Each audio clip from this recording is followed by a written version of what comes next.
Assalomu alaykum, hurmatli Al-Faragans universitetining professor o'qituvchilari, ilmiy izlanuvchilari. 2025-yil noyabr oyidan boshlab Al-Faragans universitetida bir qator ilmiy seminarlar boshlangan va birinchi ilmiy seminarimiz Web of Science ma'lumotlar bazasida ishlash.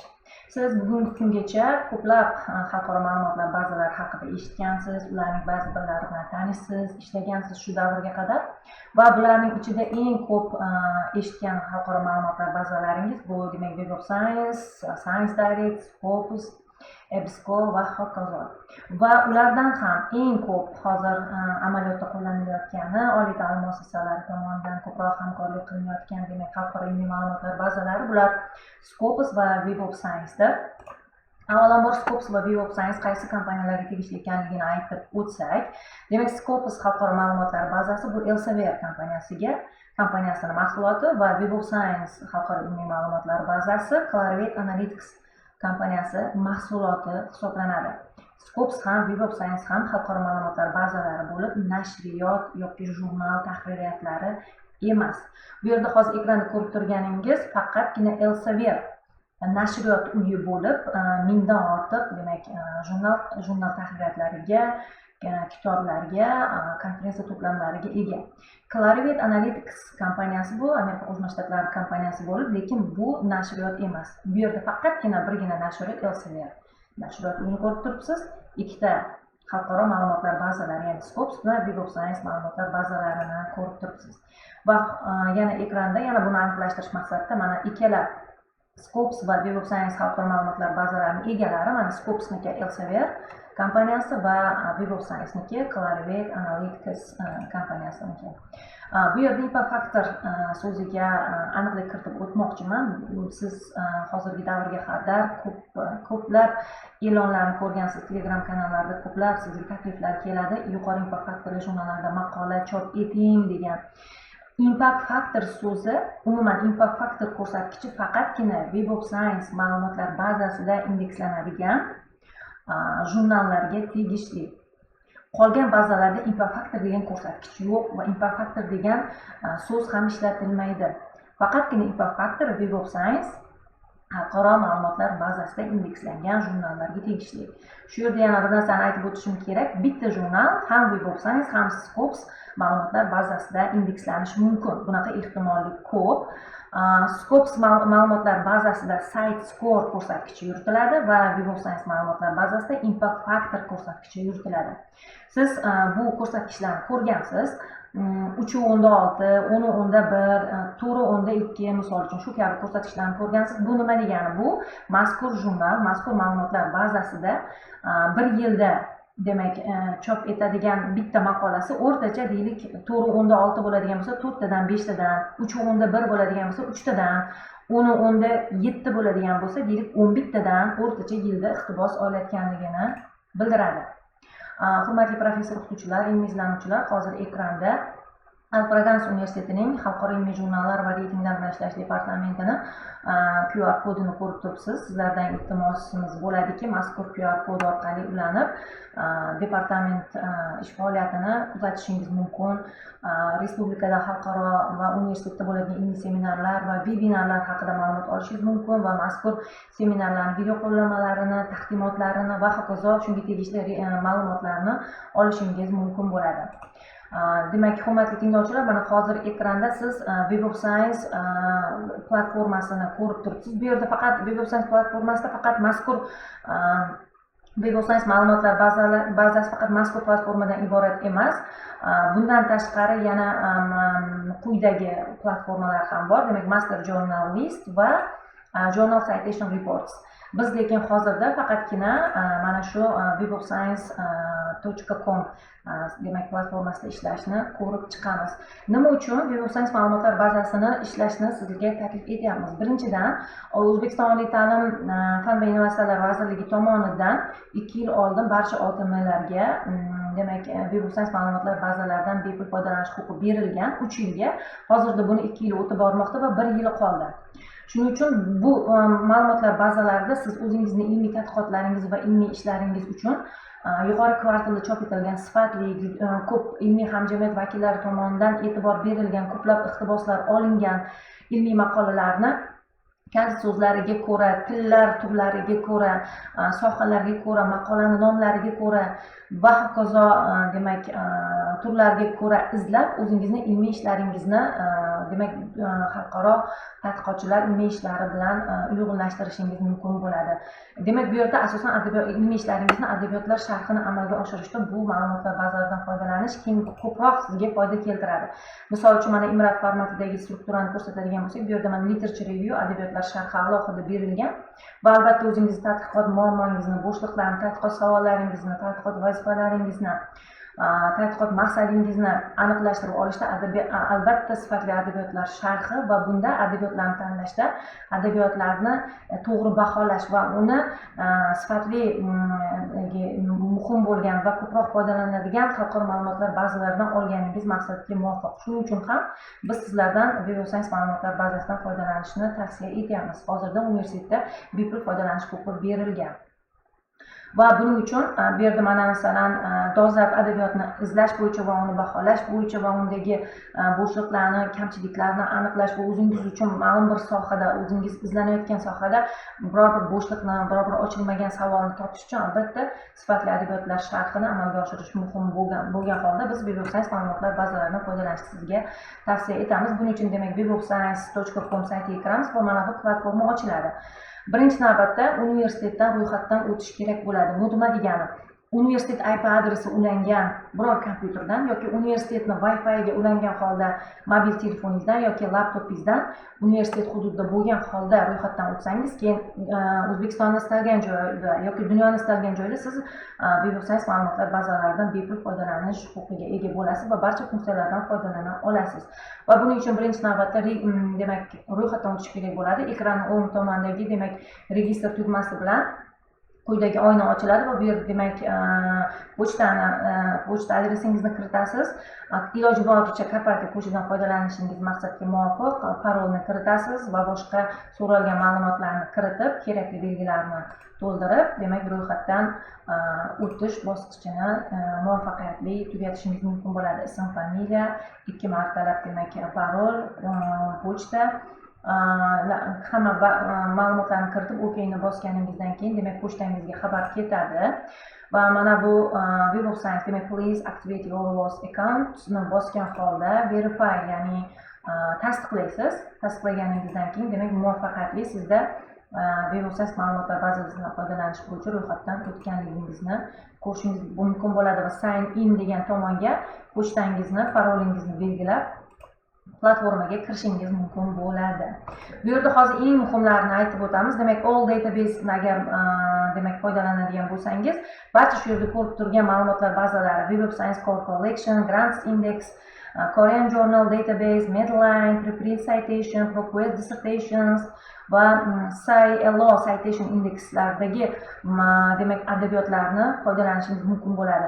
Siz o'zingiz uchun eng kerakli bo'lgan to'plamni tanlab olishingiz mumkin. Misol uchun tibbiyot bo'yicha tadqiqotchilarimiz, ilmiy izlanuvchilarimiz agar Medline databasega kirsa, u yerda faqat tibbiyotga tegishli maqolalarni, ilmiy ishlarni ko'rishlari mumkin. Yoki ProQuest Dissertationsga kirib turib, tibbiyotga tegishli nafaqat u yerda tibbiyot va boshqa sohalarni ham topishlari mumkin.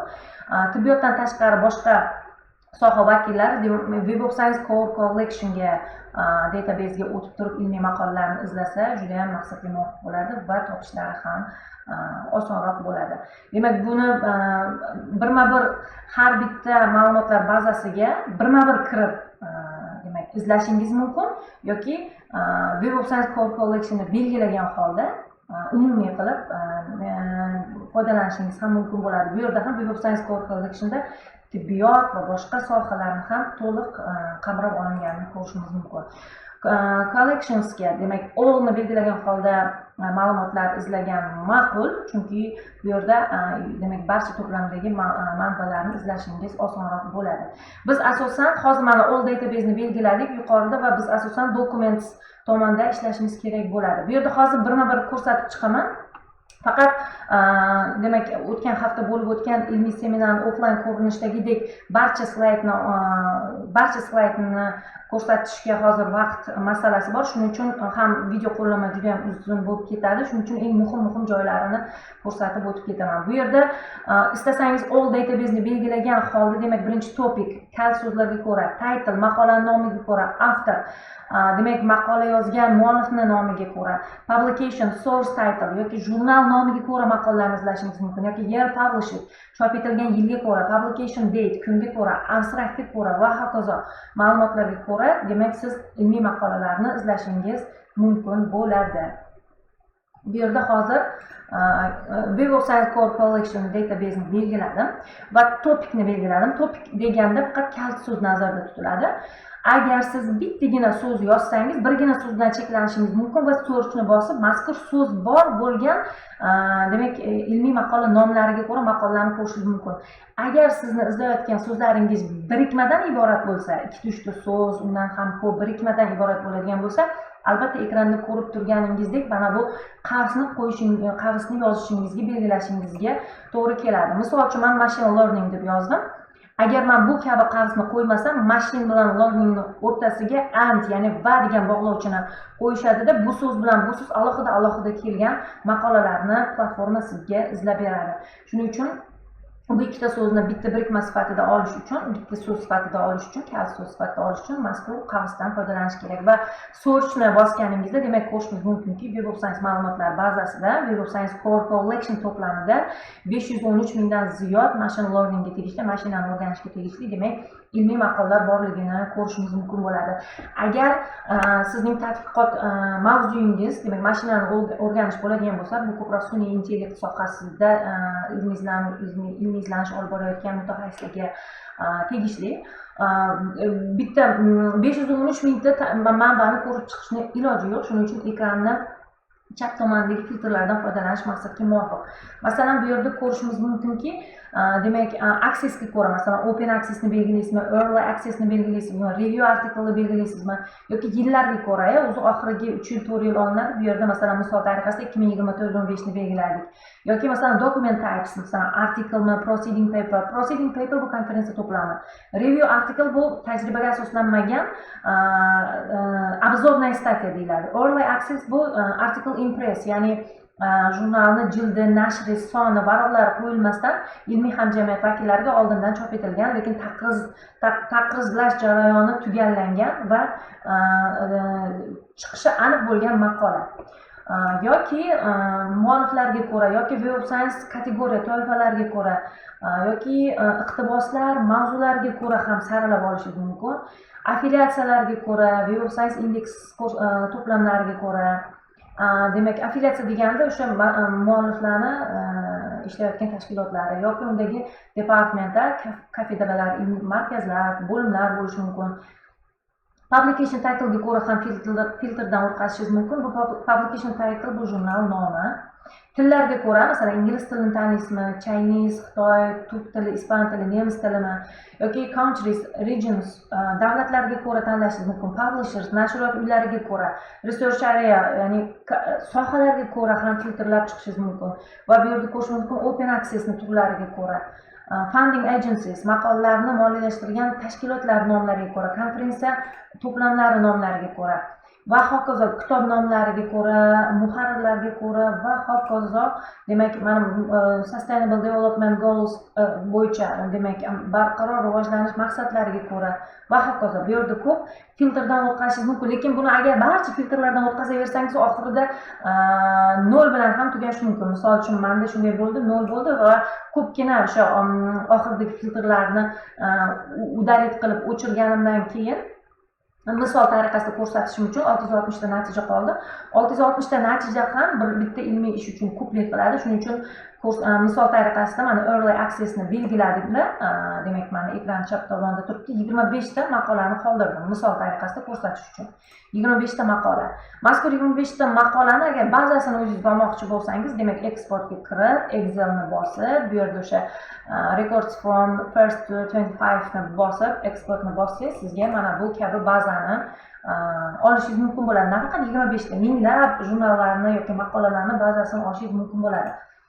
Birinchi maqolaga kirib ko'radigan bo'lsak, mana bu birinchi maqola indekslanganini bildiradi. O'zi early access 2024 iyulda chop etilgan ekan. Keyin indekslanibdi, abstrakt ma'lumotlar bilan tanishishingiz mumkin, kaliti so'zlari bilan, mualliflar bilan, affiliatsiyalari bilan, jurnalning boshqa ma'lumotlari bilan tanishishingiz mumkin bo'ladi. Agar siz mazkur maqolani demak ko'chirib olishni xohlasangiz, o'sha ekranning yuqorisida Free Full Text from Publisher bosganingizdan keyin demak bu Springer nashriyot uyini jurnali ekan, Springer saytiga o'tiladi va bu yerda mana download PDF ekran o'rtasida turibdi. Bossangiz, demak siz maqolani ko'chirib olish imkoniyatiga ega bo'lasiz. Yoki saytning o'zidan ham maqola bilan tanishishingiz mumkin. Masalan, abstraktni bossangiz, abstrakt qismi ochiladi, ekranning o'ng tomonida turibdi. Yoki introductionni bossangiz, introduction qismi ochiladi, related work ochiladi, funding, references, notice and etc. Qaysi bo'limni ochsangiz, mazkur bo'limlar siz uchun demak o'sha yerda topishingiz mumkin bo'ladi. Tasavvur qiling, siz mazkur maqola bilan tanishib chiqdingiz, abstraktni o'qidingiz, qarasangiz sizning ilmiy ishingizga mos va maqolani to'liq tanishib chiqdingizda, o'zingizni o'sha ilmiy ishingizdagi literature adabiyotlar sharhigami yoki introduction qismidagi research or background deymiz, ya'ni o'sha oldingi tadqiqotlar obyektlariga murojaat qilinadigan qism bor, yoki o'sha discussion of findingsda munozara qismida o'zingizni topilmalaringiz bilan oldingi tadqiqot ishlaridagi xulosalarni yoki topilmalarni solishtiradigan bo'limlar bo'ladi. Mana shu joyda agar siz mazkur maqoladan foydalanadigan bo'lib, undagi bir topilma yoki xulosani o'zingizni ilmiy ishingizda aks ettiradigan bo'lsangiz, albatta uni sayt, ya'ni iqtibos beradigan bo'lsangiz, uni maqola ma'lumotlarini ko'rsatib ketishingiz kerak bo'ladi. Buning uchun mana bu yerda ekran o'rtasida turgan cite this article ni bossangiz, o'sha saytning oxirida qanaqa sayt qilish bo'yicha, masalan bu APA stylemi, boshqa stylelardami berishi mumkin va copyright qilib olib o'zingizni demak shu maqolangizga yoki dissertatsiyangizni o'sha adabiyotlar ro'yxatiga kiritishingiz mumkin bo'ladi. Title'ga o'tadigan bo'lsak, xuddi shu mana Web of Science Core Collection'da turibmiz. Demak, Documents ichiga kirdik. Title'ga o'tadigan bo'lsak, bu maqolani nomiga ko'ra ilmiy maqola izlash. Masalan, sizga kimdir mana shu maqolani bilan tanishib chiqing, sizni ilmiy ishingizga mos, balkim biror bir o'zingizning ilmiy ishingizga kerakli bo'lgan bir dolzarb tomonlarini toparsiz deb biror bir maqolani tavsiya qilgan bo'lsa, deylik. Demak, title'ni belgilaysiz va bu yerga o'sha bo'limni to'g'risidagi maqolaning nomini yozib, search bosganingizda, demak, mazkur maqolani o'zini topib beradi. Bu yerda men misol tariqasida bitta maqolani izlab ko'rsatdim. Maqolani mana shu ko'rinishda faqat bitta o'sha maqolani sizga topib beradi. Agar siz mazkur maqola chop etilgan jurnalning kvartal ko'rsatkichini ko'rmoqchi bo'lsangiz, mana shu yerda mana jurnal ustiga mana International Journal of Data Science and Analytics bo'lsa, shuni ustiga o'sha sichqonchani kelib bosadigan bo'lsak, View Journal Impact degan so'zni ko'ramiz. Buni agar bossangiz, mana demak jurnalning kvartalini ko'rishingiz mumkin bo'ladi. Bu yerda mazkur jurnal ikkita kategoriyada kvartal ko'rsatkichiga egaligini ko'rishimiz mumkin. Mazkur jurnal Web of Science ma'lumotlar bazasidagi mavjud bo'lgan o'sha Computer Science, Artificial Intelligence to'plamidagi 197 ta jurnal ichida 78-o'rinda kvartal 2 ro'yxatida ekan va ikkinchi kategoriya Computer Science and Information Systems bo'yicha 250 ta jurnal ichida 87-o'rinda kvartal 2 ko'rsatkichda ekan. Bu yerda 3 ta 4 ta to'plam ham bo'lishi mumkin. Bitta jurnal 3 ta 4 ta to'plamda chop etilishi ro'yxatda bo'lishi mumkin va kvartal ko'rsatkichlari bunaqa bir xil bo'lmasligi mumkin. Ko'p hollarda Q2, Q3, qaysi birida Q1 bo'lishi mumkin. Kamdan kam jurnallar, demak, bu kabi ekranda ko'rib turganingizdek ikkala yo uchala kategoriyasi bir xil kvartalda bo'lishi mumkin. Yana izlash imkoniyatimiz bo'yicha gapiradigan bo'lsam, til bo'yicha ko'pchilik mana ilmiy izlanuvchilarimiz o'zbek tilidan tashqari, deylik, rus tili, deylik, nemis tili yoki boshqa tilda ham maqola izlashiga to'g'ri kelib qoladi. Bunda qanday izlash kerak? Xuddi shu Documents'ga kirib, language tanlaymiz. Va bu yerda til o'zingiz uchun tilni belgilaysiz. Russianmi, Chinese'mi, Turkishmi? Men chex tilini misol tariqasida qo'ydim va ekranda ko'rib turganingizdek language tagidagi add row'ni bossangiz yana ikkinchi demak stroka ochiladi va bunda endi qaysi sohadagi yoki qaysi maqola yoki qaysi kalit so'zligi maqola kerak shuni belgilab olasiz. Topikni tanlaysiz va bu yerga mana machine learning misol sifatida yozdim. Ya'ni mashinani o'rganish mavzusidagi maqolalar chex tilida bo'lsa menga kerak. Shuni izlayapman hozir va searchni bosganimizda ko'rishimiz mumkinki 16 ta demak chex tilida mashinani o'rganish bo'yicha maqolalar bor ekan Web of Science ma'lumotlar bazasida. Agar bu maqolalar bilan tanishamatsangiz bu yerda ko'rishingiz mumkin. Mana birinchi maqolani mana bu qismida demak full text from publisher degan so'z bo'lishi kerak. Agar to'g'ridan-to'g'ri PDF ga o'tish imkoniyati berilsa.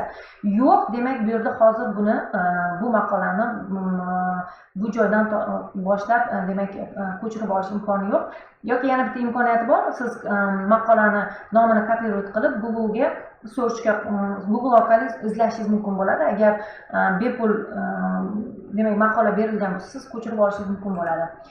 Men oxirida misol sifatida ko'rsatishim uchun demak 4-adabiyotni qarasam free full text from publisher bor. Mana biz demak buni bosgan holda demak mana shu chex tilidagi mana shu maqola chop etilgan jurnal saytiga o'tamiz va PDF mana ekranning chap tomonida PDF ni bossangiz, demak mana chex tilidagi maqolani ko'rishingiz mumkin bo'ladi. Shu yerdan boshlab siz uni ko'chirib olishingiz mumkin bo'ladi.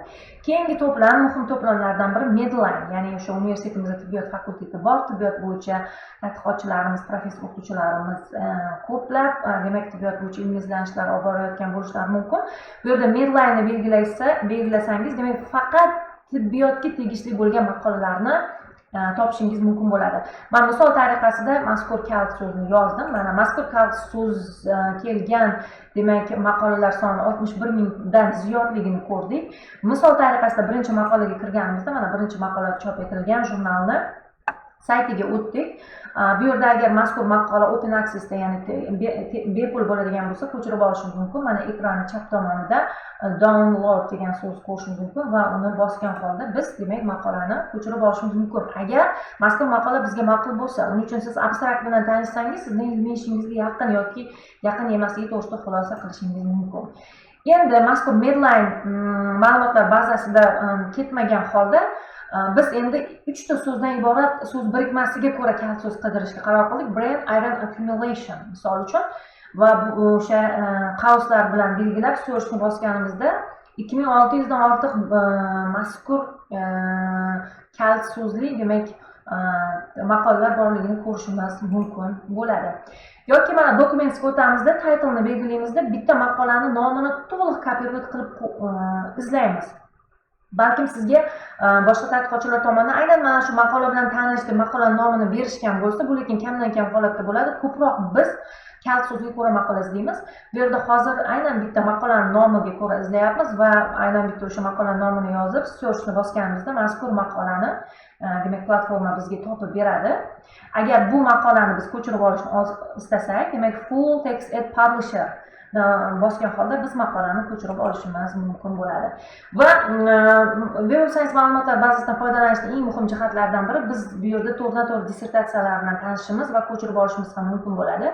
ProQuest Dissertations dissertatsiyalar bazalari platformasini 3 yil oldin Clarivate Analytics kompaniyasi sotib olgan va Web of Science ma'lumotlar bazasi bilan integratsiya qilgan va hozirda siz Web of Science'dan foydalangan holda dissertatsiyalarni izlashingiz mumkin va ko'chirib olish imkoniyati bo'lsa, siz o'sha ProQuest Dissertation saytiga o'tgan holda ko'chirib olishingiz ham mumkin bo'ladi.